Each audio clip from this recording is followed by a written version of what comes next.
एक तरफ इलेक्शन और दूसरी तरफ नैब का रजिस्ट्रार को खत लिखना और उनमें जिन लोगों के नाम सामने आना और 81 मुकदमात का फिर से खुल जाना बड़ा सवालिया निशान है। साबिक जो हमारे वजीर दाखिला से लेके और बहुत सारे ऐसे लोग हैं जिन्होंने बयान तो बहुत दिया कि चीज़ें बहुत अच्छी हो रही हैं लेकिन चीज़ें बेहतर हो नहीं रही। वजीर ख़जाना के हवाले से ही बात आ रही है कि उनके पास जो उनकी जायदाद है वो उनके असासों से ज़्यादा है, उनके असासे ज़्यादा हैं और उनकी जो आमदनी है वो उस लिहाज से नहीं थी। इस पर भी सवाल उठा है। वो लोग जो पाकिस्तान की बेहतरी की बात करते रहे हैं लेकिन उनके खिलाफ ही जब ये केसेस होते हैं, मुझे ये समझ नहीं आ रहा कि आगे ये इलेक्शन की कंपेन्स किस तरह से चलाएंगे जब बड़े बड़े नाम आ रहे हैं। और नाम मैं पहले भी बता चुकी हूँ, फिर बता रही हूँ, आसिफ अली जरदारी साहब, नवाज शरीफ साहब, मुराद अली शाह, शाहिद खाकान अब्बासी समेत बहुत सारे ऐसे लोग हैं जिनके नाम आए। सर आपकी तरफ आएंगे, मोहसिन काज़मी साहब क्या समझते हैं क्या होने जा रहा है? अच्छा देखिए, पहले तो इन जितने के अभी आपने नाम लिए या कम से कम 81 आदमियों के नाम आए नैब के अंदर रीओपन हुए हैं, इनके केसेस हुए, इनसे ये सवाल कीजिए कि आपने 16 महीने बैठ के अपना सारा काम कर लिया था, उसका नतीजा तो आज सिफर आ गया। कौम को आपने कहाँ पहुँचा दिया? सवाल ये है कि आज आपने जो महंगाई हमारी पहुंचाई है, जो उस वक्त महंगाई थी वो भी महंगाई थी, ऐसा नहीं कि महंगाई नहीं थी। 13.5% महंगाई थी। आज आपकी जो है 45% महंगाई है, 30% महंगाई क्या है, और गवर्नमेंट खुद कहती है कि 25% महंगाई जो है जनरली है तौर पे है। तो आपको बैठ के भी ये सोचना है, बेहतर ये नहीं होता कि आप अपने मुकदमे को मुंतकी अंजाम तक पहुँचाए। आपके पास माशाल्लाह पैसा भी है और अच्छे वकील भी हैं, मुकदमा भी लड़े और दुनिया के सामने सुरखरू हो कि ये सारे मुकदमे झूठे हैं, तो मुंतकी अंजाम पे पहुंचेंगे, लोग मुतमईन हो जाएंगे।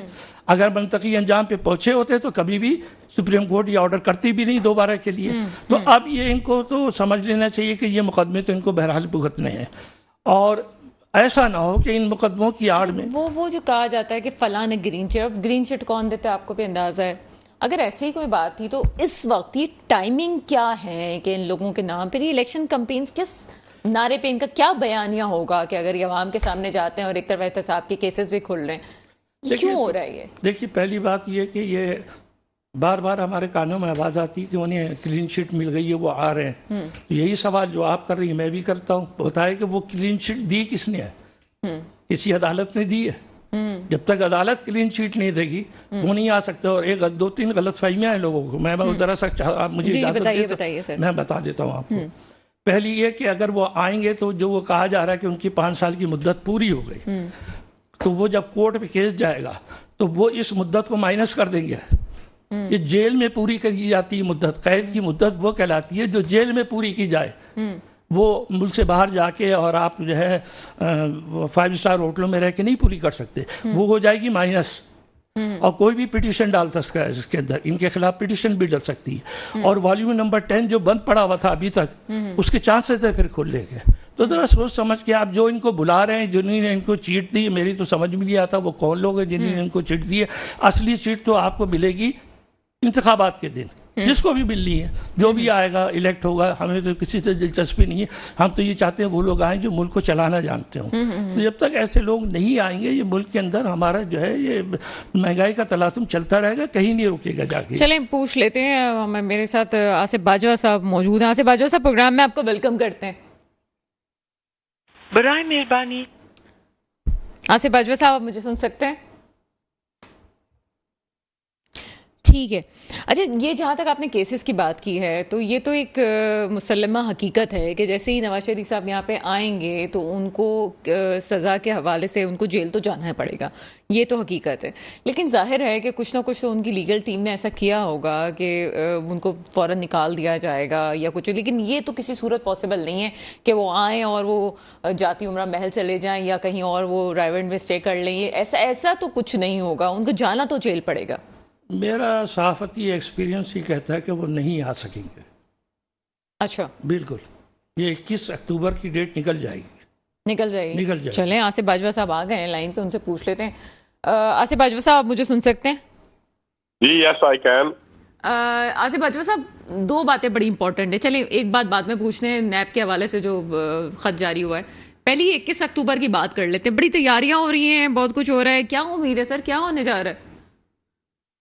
बिस्मिल्लाहिर्रहमानिर्रहीम। सबसे पहले तो आपका बहुत शुक्रिया, आपने मुझे वक्त दिया। गुजारिश ये है कि 21 अक्टूबर को पाकिस्तान के साबिक वज़ीर आज़म और पाकिस्तान मुस्लिम लीग नून के रहबर और रहनुमा जनाब मियां मोहम्मद नवाज शरीफ साहब पाकिस्तान वापस तशरीफ ला रहे हैं और बिलखसूस पाकिस्तान मुस्लिम लीग नून के वर्कर, उनके चाहने वाले, उनके सपोर्टर, उनके वोटर जो हैं वो उनका बड़ी जोश व खरोश से उनका इस्तकबाल करने को तैयार है।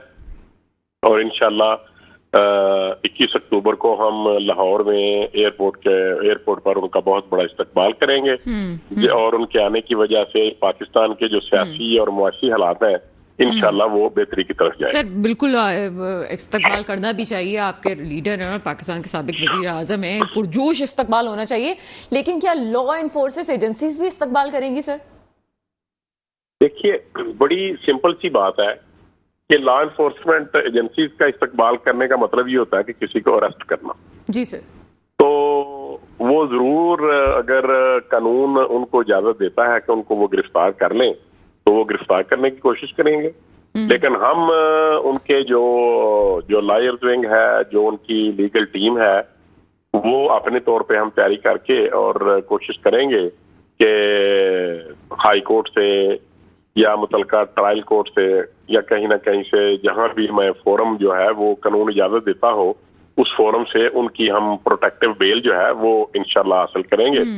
आसिफ बाजवा साहब, कानून तो आप जानते हैं और बहुत अच्छी तरह से जानते हैं, हम तो इतना नहीं जानते इस हवाले से। लेकिन आपको क्या नहीं लगता इस तरह के एक तरफ आपके वोटर्स सपोर्टर्स मौजूद होंगे, दूसरी तरफ एक उम्मीद जो है, एक ये समझा जा रहा है कि जी जेल तो पहले जाना होगा, उसके बाद ये प्रोसीजर हो सकता है, कानून के मुताबिक आप भी ये चीजें जानते हैं कि हो सकता है, आपको नहीं लगता कि कोई तसादुम की कैफियत भी पैदा हो सकती है? चीजों को बेहतर करना चाहिए।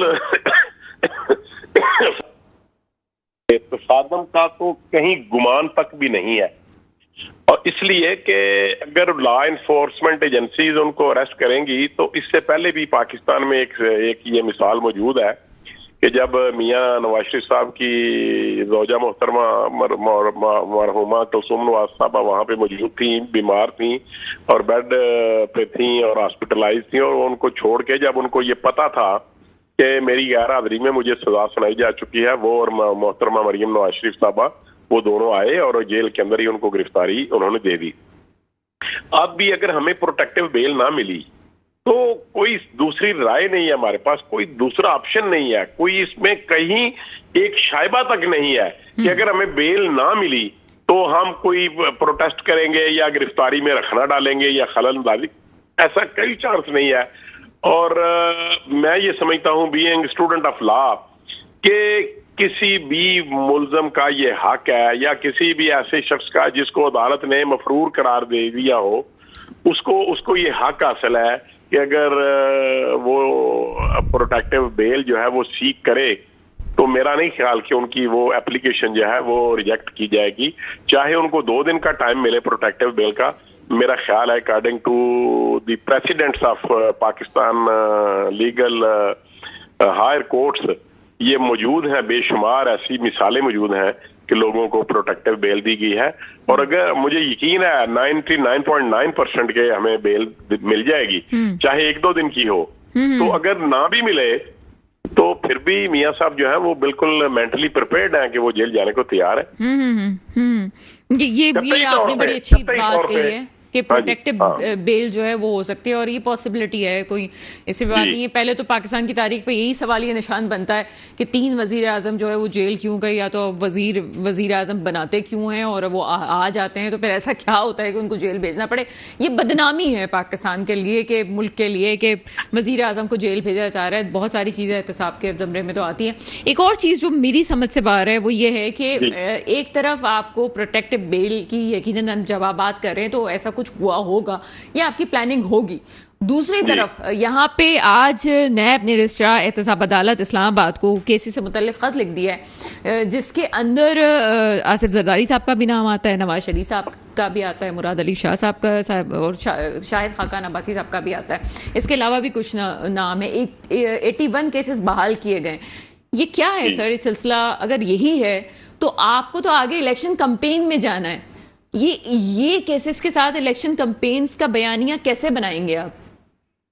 देखिए, जहां तक इस बात का सवाल है जो आपने बड़ा एक बहुत स्ट्रांग क्वेश्चन है आपका, कि अगर जो एप्लीकेशन थी वो उनकी एक्सेप्ट हो चुकी है और हमारी जो एप्लीकेशन है जो हमने लॉ पास किया है, तो इसमें मेरा ख्याल है कि जो एक पाकिस्तान में एक बहुत बड़ी बहस छिड़ी हुई है कि हर इदारे को अपने अंदर रहते हुए, अपनी लिमिटेशंस के अंदर रहते हुए, देखिए कानून जो है या जो आइन है वो आइन बनाना भी पार्लियामान का काम है और पार्लियामान का काम भी है उसमें अमेंडमेंट्स करना। बेशुमार जब से 1973 का कानून जो कॉन्स्टिट्यूशन है वो मार्ज़ वजूद में आया है, उसके बाद से उसमें कोई 40-50 के लगभग जो है वो तरामीम हो चुकी हैं और आज तक ऐसा नहीं हुआ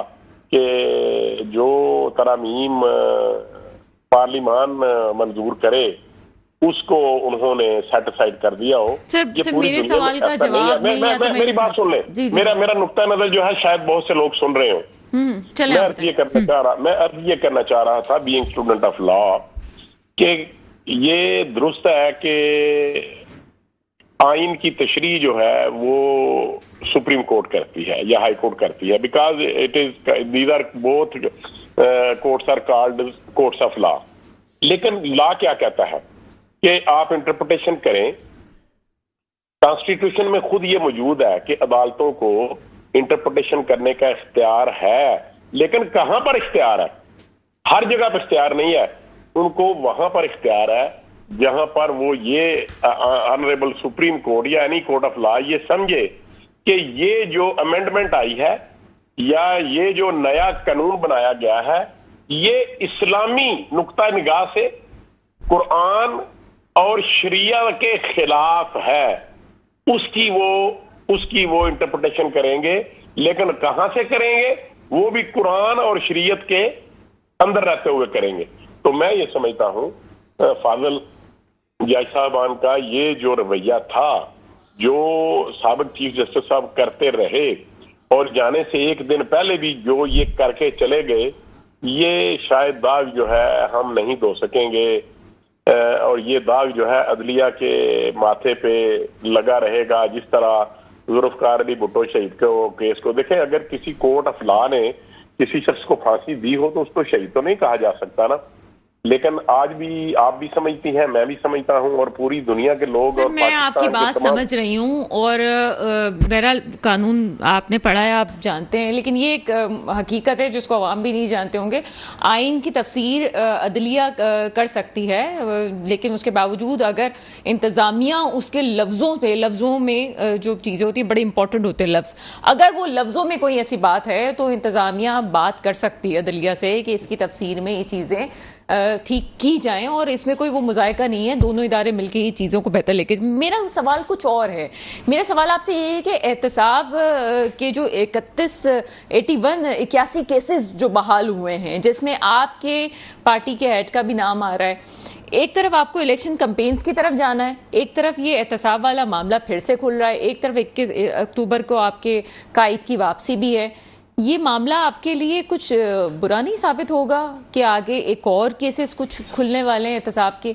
आप बयानियां कैसे बनाएंगे अगर आपके लीडर के खिलाफ कोई ऐसा, चले झूठा केस ही हो या ऐसा केस हो जो आप आगे फैसला होना है, लेकिन एक केस तो है ना, खुले तो है ना? देखिए, मैं ये अर्ज करूं कि ये जो केस खुले हैं या जो order honourable chief justice, ex chief justice साहब उमर अता बंदियाल साहब ने पास किया था, वो बिल्कुल कानून के दायरा इख्तियार से बाहर था और उन्होंने इसको, ये एक कंट्रोवर्शियल फैसला है और मैं ये समझता हूं कि हम जब इसमें रिव्यू में जाएंगे तो इंशाल्लाह उनका ये फैसला जो है ये सेटिसाइड हो जाएगा और पाकिस्तान का आइन ये साबित करेगा कि पाकिस्तान का आइन ही सुप्रीम है और सब चीजें, कोई भी चीज सुप्रीम नहीं है। पाकिस्तान का कॉन्स्टिट्यूशन ही आइन है और पाकिस्तान का कॉन्स्टिट्यूशन ही प्रवेल करेगा। किसी एक शख्स की जाती सोच या 2 या 3 अफराद की जाती सोच को या उनके जो उन्होंने प्लानिंग की थी वो प्रिवेल नहीं करेगी। इंशाल्लाह पाकिस्तान का कॉन्स्टिट्यूशन प्रिवेल करेगा और ये जो इन्होंने फैसला दिया था वो इंशाल्लाह सेटिस्फाइड हो जाएगा। एक ब्रेक का वक्त हुआ है। ब्रेक के बाद आइन की बहाली और आइन की सुपरमेसी पे भी बात करेंगे। क्या है आइन की बहाली का लफ्ज, बहाली का लफ्ज मैं क्यों कह रही हूँ, इसलिए कि जब इलेक्शंस की डेट होती है तो फिर आइन कहाँ चला जाता है, उस वक्त सब लोग क्यों खामोश हो जाते हैं। सुपरमेसी ज़रूर होनी चाहिए। अगर सुपरमेसी होगी और जमहूरियत होगी तभी आपके दूसरे ममालिक से ताल्लुकात बेहतर हो सकेंगे, तभी पाकिस्तान का नाम होगा। एक छोटा सा ब्रेक है, ब्रेक के बाद हाजिर होते हैं। ब्रेक के बाद आपके सामने हाजिर है। लेवल प्लेइंग फील्ड के बारे में पहले भी बात कर चुकी हूँ। ईजाद हुआ ही क्यों है? अगर किसी पार्टी ने कुछ किया है और दूसरी पार्टी उसके खिलाफ कुछ कर रही है, उसके बाद क्या एक के गुनाहों की सज़ा जब तक दूसरों को नहीं मिलेगी और दूसरा भी उस लेवल पे नहीं आएगा? क्या इस तरह से हुकूमतें चलती हैं? क्या ये एहतसाब का तवाज़ुन है? क्या हम ये सोचेंगे कि किसको लेवल प्लेइंग फील्ड मिली और किसको नहीं मिली? दोनों पार्टीज एक तरफ होंगी तो एक ही सतह पे होंगी, दोनों उसी तरह से सजाएं लेके आएंगी, दोनों को वही प्रिविलेज मिलेंगे, तभी क्या कहानी आगे जा सकती है? अवाम कहाँ है इन तमाम चीज़ों में? अवाम की बेहतरी किसने सोची कि अवाम की बेहतरी में लेवल प्लेइंग फील्ड का नाम लिया जाता है? मोहसिन काज़मी साहब आपकी तरफ आएंगे। क्यों है ये लेवल प्लेइंग फील्ड का नाम ही क्यों लिया जाता है? हम क्यों इसके पीछे पड़े हुए हैं? असल में ये नई ईजाद है और आवाम को मखमसे में डालने वाली बात है। सीधी सीधी सी बात करें, हर आदमी आए, इलेक्शन लड़े। मैं कहता हूँ मियाँ नवाज शरीफ भी आए, हमें तो खुशी होगी वो आए, लेकिन अभी जो आपके PML के साहब फरमा रहे थे माशाल्लाह, उनका तो जाहिर है कि कानूनी इल्म भी बहुत है उनका। उन्हीं ने ये कहा कि जी मुल्जिम की प्रोटेक्शन बेल हो जाएगी। वो मुल्जिम कहाँ है? मुल्जिम नहीं है, वो तो एक्यूज है।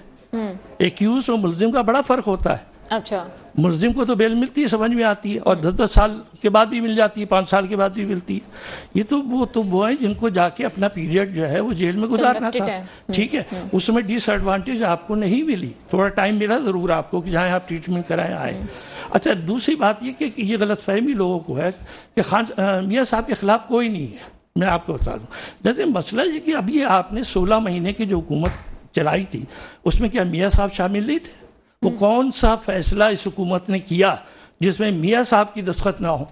या तो ये आइसोलेट रहते तो बहुत बेहतर था, क्योंकि ये इतने बुरा नहीं, इनका दौर अच्छा दौर है। मैं ये नहीं कह रहा हूँ खान साहब मियाँ साहब डेवलपमेंट का दौर है, मियाँ साहब में ये क्वालिटी है कि मुल्क को उठाने की। बुरे काम भी हुए हैं, जो करने थे वो नहीं किए, लेकिन उसके बावजूद जो है इनको नहीं चाहिए था इस हुकूमत का हिस्सा बनते और जल्द से जल्द इलेक्शन करवा देते, तो आज इनको बहुत फायदा पहुंचता। अब जो ये कहा जा रहा है ना कि उनको आएंगे, सिक्योरिटी पकड़ेगी, हमें नहीं पता क्या होगा उस वक्त। अव्वल तो मेरा दिल ये कहता है कि अभी 21 को ये नहीं आएंगे। 21 कम से कम 2023 में नहीं आएंगे, जहां तक यही जो अभी आ रही है अक्टूबर वाली। इसके बाद देखते हैं क्या होता है क्या। दूसरी बात यह है कि ये लेवल प्लेइंग जो गेम हो रहा है, फिर तो आपको बहुत कुछ करना पड़ेगा जिससे आप लेवल प्लेइंग ला रहे हैं। उसने तो 3 अस्पताल कैंसर के बनाए, आप बनाएंगे 3 अस्पताल। उसने नमल यूनिवर्सिटी बना दी, आप बनाएंगे एक यूनिवर्सिटी। तो लेवल प्लेइंग का आवाम इस तरह देखेगी कि भाई इन्हीं ने आवाम के लिए क्या काम किया। आप सबके नाम ले लिए जिनके नाम अभी आपने लिए हैं, नैब के अंदर आ रहे हैं। इनके पास क्या पैसा नहीं है, दौलत नहीं है इनके पास इतना, लेकिन इतना बड़ा दिल नहीं है इनके पास। तो आवाम अब जो है, आवाम का बड़ा सख्त इम्तिहान ये है कि ये आवाम जो है अब दोबारा धोखा खाएगी या कोई अक्लमंदी का फैसला करेगी। ये आवाम पे डिपेंड करता है। मैं तो कहता हूँ, मतलब मुझे तो यकीन है कि इलेक्शन कमीशन के जो चीफ हैं उनका जो कम से कम इलेक्शन कराने का तरीका है बड़ा न्यूट्रल है। मैंने ये देखा है, वो उसमें कहीं पे बाइस्ड नहीं होते। अब ये जो रिजल्ट आए हैं उसको भी आप सामने रख लिया, और आइंदा भी नहीं होंगे। वो इस मामले में अच्छे आदमी हैं, ये मैं मानना पड़ता है। लेकिन उनकी जिम्मेदारी है इस वक्त ना कि शफाफ इलेक्शन कराएं। तो शफाफ इलेक्शन में सबको आप एक प्लेइंग देंगे, आप सबको एक साथ लाएं। ये तो नहीं कि एक को अंदर एक को बाहर, इसको सजा और इसको जदा और इसको जनाब जेल और उसको बेल, ये नहीं करें आप। ये काम अदालतों का है, अदालत जिसको छोड़े। आप अपने जो आपको इख्तियारात दिया, आप कहिए कि मैं सबका हिस्सा इसमें। ठीक है, मैं कहता हूँ कि कोई आदमी ऐसा है, आप देख लीजिएगा अभी असल में सिवाय नवाज शरीफ साहब के अलावा अभी तो कोई ऐसा नहीं है कि जो इलेक्शन नहीं लड़ सकता, सब इलेक्शन लड़ सकते हैं। नवाज शरीफ का तो मसला वही है ना कि वो एक्यूज्ड है। वो अगर वो ख़त्म हो गया मसला, जो मैं समझ रहा हूँ नहीं होगा। जो मैं भी थोड़ा बहुत कोर्टों में जाता रहता हूँ, तो मुझे भी कुछ चीज़ें पता है। तो इससे अंदाज़ा होता है ना, अगर किसी ने जाके वहाँ कह दिया कि साहब ये तो 5 साल की मुद्दत तो उन्हीं ने वहाँ ये कंडीशन में पूरी की जाके वहाँ पे, लेकिन सर ये भी तो एक हकीकत है कि अहकामा हो या दूसरी चीज़ें जो हैं, ये हुआ भी गलत था। किसी पे लाइफ टाइम जो है वो पाबंदी लगाना भी एक सवालिया निशान है, वो भी गलत था। मैडम आपसे मैं एक बात कहूँगा कि ये बड़ी अजीब गलत फहमी है लोगों को कि केस अकामे पे हुआ है। अदालत ने जो होशियारी दिखाई है थोड़ी बहुत, वो ये कि इनकी उन चक्करों में नहीं पड़ी कि इनकी जो वो क्या कहते हैं मनी लॉन्ड्रिंग पकड़ूं, ये करूं वो करूं। इनका एक चीज़ उनके हाथ लग गई, वो इलीगल थी। आप लोगों को ये नहीं पता कि अकामा क्या होता है। अकामा उसका बनता है जो आदमी वहां पे कोई मुलाजमत करता हो। मैं यही बात कर रही हूँ कि कोई और चीज पे हो जाता है, लेकिन ये पानामा और अकामा वाला जो केस है ना, ये चीज सही नहीं है। मैं तो खुद कह रहा हूँ, बल्कि मैं तो इस हक में हूँ कि अदालतों के 3 फैसलों ने मुल्क को अदब इस्तेकाम में डाला। भुट्टो साहब के केस में भी डाला, नवाज शरीफ साहब के केस में भी डाला, और अभी भी जो 22 अप्रैल में हुआ था उसमें भी डाला। तो अब तो देखते हैं कि अब नए चीफ जस्टिस साहब आए, जरा लिबरल आदमी है और खुले दिमाग के हैं। उन्हें माशाल्लाह कल आपके सामने देखे ना, फुल डे डायरेक्ट अपना हियरिंग करके दिखाई। सिर्फ आज नहीं, जस्टिस फाइज ईसा का जो पूरा एक बैकग्राउंड है और पूरा उनका जो करियर है वो बड़ा ताबनाक है और बड़ा ज़बरदस्त है उनका करियर, और कोई सवाल उठा नहीं सकता। बेहतरी की उम्मीदें हैं। बहरहाल आसिफ बाजवा साहब आपकी तरफ आते हैं। आसिफ बाजवा साहब, बड़ी दोस्तियां रहीं आपकी तमाम पार्टी से, 16 माह हुकूमत में आपके साथ लोग शामिल रहे। आज वही लोग सवाल उठा रहे हैं कि किसी एक पार्टी की तरफ झुकाव है, किसी एक पार्टी को लेवल प्लेइंग फील्ड दी जा रही है। आप अपने मोहसिनों को क्या पैगाम देंगे?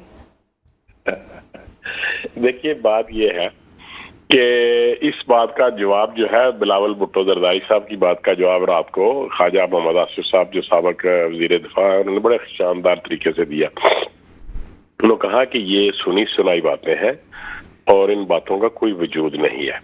लेवल प्लेइंग फील्ड के मतलब उन्होंने ये कहा कि अभी तक तो प्लेइंग फील्ड ही नहीं क्लियर हुआ कि किस मैदान में कहां और कब खेलना है और किस किसने खेलना है, नंबर 1। नंबर 2, जब प्लेइंग फील्ड ही नहीं है तो लेवल का तो सवाल ही नहीं है। जब प्लेइंग फील्ड आएगा फिर लेवल भी हो जाएगा। और सबसे पाकिस्तान में देखें 1970 में एक सर यहाँ रुक जाए, मैं आपसे बड़ा सीखती हूँ। मुझे बताएं, मरियम नवाज साहिबा ने कहा था कि कोई किसी को जेल भेजा गया है तो किसी और को भी जेल भी जाना पड़ेगा। आज कोई और जेल में भी है, तो ये भी तो आप लोग की तरफ से हुआ कि जो हमने भुगता है उनको भी भुगतना होगा। ये देखें, ये बड़ी अच्छी बात आपने की, बड़ा मेरे जहन में था ये बात। मैं अर्ज करूं, जब मरियम नवाज शरीफ ने ये बात की थी कि पहले लेवल प्लेइंग फील्ड बनाएं और फिर बात करें, इसका एक जवाब मैं पाकिस्तान की अदलिया को इसमें बीच में लाऊंगा कि क्योंकि मियां नवाज शरीफ साहब ने कहा था कि ये लाडला है। पहले तो लोगों को नहीं पता चला किसका लाडला है, फिर पता चला कि ये अदलिया का लाडला है। उस वक्त लेवल प्लेइंग फील्ड क्या है? लेवल प्लेइंग फील्ड को मैं आपको क्लैरिफाई करता हूं। जब मियां नवाज शरीफ साहब को डिस्क्वालीफाई किया गया और उसके बाद इमरान न्याजी साहब का चेयरमैन पीटीए का केस पेंडिंग था, तो उनको अप्रोच करके ये कहा गया कि इनका केस रहने दें, इनको क्विट कर दें, इनको सादक और अमीन साबित कर दें और जहांगीर तरीन साहब को लेवल प्लेइंग फील्ड दे दें, बराबर कर दें कि एक आदमी उनका डिस्क्वालीफाई किया है और एक आदमी चेयरमैन पीटीए का डिस्क्वालीफाई। ये था उस वक्त जब मरियम नवाज ने इस सिनेरियो में बात की थी। तो मेरे बात करने का मतलब ये है कि लेवल प्लेइंग फील्ड जो है ये बिल्कुल होनी चाहिए, सबको एक जैसे मौके मिलने चाहिए। लेकिन अगर कोई ऐसा शख्स जो पाकिस्तान के कौमी इदारों या पाकिस्तान के जो रियासत के इदारे हैं, जो हमारे दिफाई इदारे हैं, उनके ऊपर हमलावर होगा, तो फिर वो खेल का उसके लिए ये खेल का मैदान नहीं होना चाहिए जो स्टेट ऑफ पाकिस्तान के खिलाफ साजिश करता है, जो अवाम को उबारता है, जो पाकिस्तान के मानोमेंट्स को करेगा कि साजिश कौन करता है, बगावत कौन करता है। हमारी मेमोरी बहुत शॉर्ट है। आपके कायद को भी तो कभी गद्दार करार दे दिया गया था ना उनको, उस वक्त भी तो एक केस उनके खिलाफ गद्दार कह दिया गया था और जेल के सलाखों के पीछे डाला गया, तो उसके बाद सऊदीया रवानगी हुई थी, तो वो भी तो उस वक्त भी तो कहा गया था सर। देखें, मैं बिल्कुल आपकी बात दुरुस्त है, लेकिन इस बात को अवाम ने नहीं माना था और मियां नवाज शरीफ साहब को जब जेल में डाला गया और 14 साल की सजा दी गई, उनको कहा गया कि आप हाईजैक करें, आपने हवाई जहाज अगवा किया था, आप तो ये आपको याद होगा, लेकिन उस फैसले को, अदालत के फैसले को पजीराई नहीं हुई। और पाकिस्तान की अदलिया की मैं बात करूं, ये तो वो हमारा ये रिकॉर्ड गवाह है कि एक अदालत ने साबिक जनरल परवेज मुशर्रफ को सजाए मौत सुनाई और उनको सख्त तरीन सजाएं अनाउंस की, और बाद में ये सजा सुनाने के बाद कहा गया कि ये जो अदालत थी वही अनकॉन्स्टिट्यूशनल थी, हम उसको नहीं मानते। भाई पहले आप कहां थे जब वो अदालत चल रही थी? पहले क्यों नहीं आपने कहा? तो मेरे करने का मकसद ये है कि ठीक है, लोग बड़ी जल्दी भूलते हैं, लेकिन मेरा ख्याल है कि ना आप इतनी जल्दी बातों को बुलाने वाले लोग हैं और ना मेरे जैसे पॉलिटिकल वर्कर जो है वो। आप वकील, और जब वकील ने ये बात कर दी तो यही बात है सर। बहुत शुक्रिया, आपका मौक़िफ़ आया और समझने में भी मदद मिली हमें। हाँ से बाजवा साहब मेरे साथ मौजूद है, सर अब्बासी साहब मेरे साथ मौजूद है, मोहसिन काज़मी साहब, सर आपका शुक्रिया कि आप हमारे प्रोग्राम में आए। हम किसी प्रोग्राम में किसी के भी बाइस्ड हम नहीं होते कि किसी की तरफ हम झुकाओ। मौक़िफ़ सिर्फ ये है कि पाकिस्तान के अवाम की बेहतरी होनी चाहिए, पाकिस्तान की बेहतरी होनी चाहिए, और पाकिस्तान के अवाम पे जो महंगाई का एक तूफान आया हुआ है उसको थमना जरूरी है, चाहे किसी भी तरह थमे, एहतसाब के जरिए या इदारों के जरिए।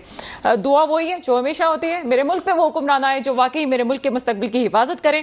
इसके साथ ही प्रोग्राम का वक्त खत्म होता है, मुझे इजाजत दीजिएगा, खुदा हाफिज।